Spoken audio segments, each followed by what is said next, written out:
તો ભાઈ ટાટાની Nexon EV માર્કેટમાં બહુ ચાલી રહી છે અને એને ટક્કર દેવા માટે મહિન્દ્રાએ પણ એમની EV લોન્ચ કરેલી છે, જેનું નામ XUV 400 છે. XUV 400ના ટોપ મોડેલમાં 39.4 કિલોવોટ આવરની બેટરી મળે છે. એની સાથે 456 કિલોમીટરની ARAI સર્ટિફાઈડ રેન્જ પણ મળે છે અને વધુ રેન્જની સાથે પાવર પણ વધુ આપ્યો છે. આ ગાડી 150 bhp નો પાવર આપે છે અને 0 થી 100 ખાલી 8.3 સેકન્ડમાં જતી રહે છે. જે લોકોને સ્પોર્ટી ડ્રાઇવિંગ કાર પસંદ છે એમના માટે આ કારની ડ્રાઇવિંગ પરફેક્ટ રહેશે અને ફીચર્સમાં સનરૂફ, લેધરેટ સીટ્સ અને ઓનબોર્ડ નેવિગેશન જેવી પ્રીમિયમ સિસ્ટમ પણ મળશે, જેનાથી આ કારનું કેબિન વધુ લક્ઝરી ફીલ આપે છે. આ કારના બેઝ મોડલની પ્રાઇસ 15.49 લાખથી સ્ટાર્ટ થાય છે અને આનું ટોપ મોડલ 17.69 લાખ સુધીમાં મળે છે.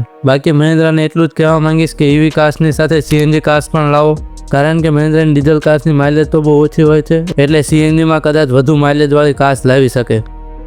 देखो इन्हें ये है होश की बूंदे.